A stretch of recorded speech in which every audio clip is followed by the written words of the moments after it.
कल यानी 22 अक्टूबर के दिन केंद्रीय गृह मंत्री अमित शाह का जन्मदिन था। इस बहाने हम आपको बताएंगे कि अमित शाह होना क्या इतना आसान है। ये तब तो और भी ज़्यादा मुश्किल हो जाता है जब बात भारतीय राजनीति के इतिहास में अमित शाह के कद की हो।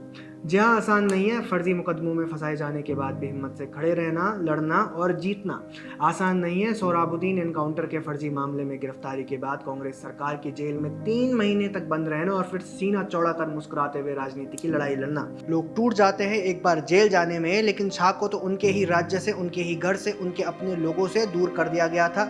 कोर्ट बंद था तो जस्टिस आफ्ताब आलम ने अपने घर पर बैठकर फैसला सुनाया था कि अमित शाह गुजरात में नहीं घुस सकते। बिल्कुल भी आसान नहीं है निर्दोष होते हुए भी ये सब सहते जाना, चुप रहना और बस सहते जाना। लेकिन कांग्रेस की नेतृत्व वाली यूपीए सरकार यही चाहती थी, अमित शाह को तोड़ना चाहती थी। लेकिन वे तो और मजबूत होते गए। लगभग 2 साल तक उनके परिवार के साथ उन्हें एक कमरे में रहना पड़ा।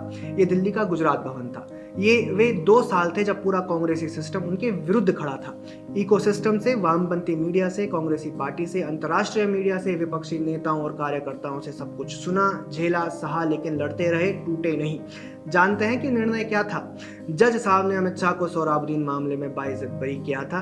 एक भी सबूत उनके विरुद्ध नहीं मिला, यानी राजनीतिक द्वेष के कारण सुनियोजित तरीके से उन्हें ऐसी प्रताड़ना दी गई। ये प्रताड़ना लंबी चली। सोहराबुद्दीन के बाद जासूसी के आरोप लगाए, इशरत जहां एनकाउंटर में उनका नाम घसीटा, जस्टिस लोहिया मामले को जबरदस्ती सनसनीखेज बनाकर उन्हें निशाना बनाया गया।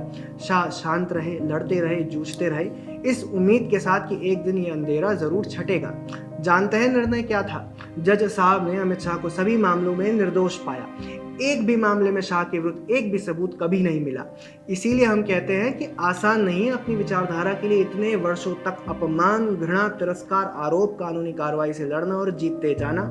लेकिन अमित शाह लड़े और जीते भी, वो भी तब जब केंद्र में एक ऐसी सरकार बैठी थी जो शाह की राजनीति को राजनीतिक तौर पर खत्म कर देना चाहती थी।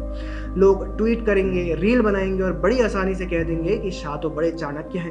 सोशल मीडिया के इन्फ्लुएंसर नहीं जानते कि शाह चाणक्य नहीं है। चाणक्य होना तो वैसे भी राजनीति में मजाक बना दिया गया है। संजय राउत भी चाणक्य बने बैठे घूम रहे हैं। कुछ दिन पहले तक शरद पवार भी चाणक्य थे।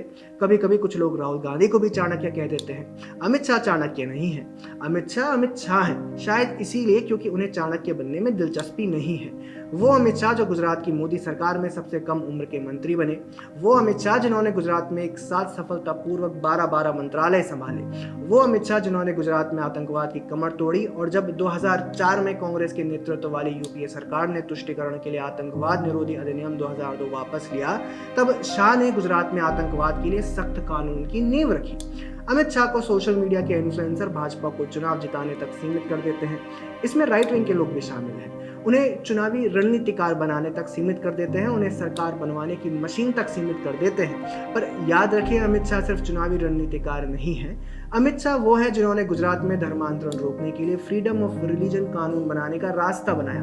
अमित शाह वो है जो गली में लगने वाले चुनावी पोस्टर से लेकर संसद में बनने वाले संवैधानिक कानून तक सब कुछ एक साथ संभालते हैं और हर मुद्दे पर जिम्मेदारी के साथ बोलते हैं। और हाँ, जब तथ्यों के साथ बोलते हैं तो सामने वाले के पास निरुत्तर होने के सिवाय कोई विकल्प नहीं होता।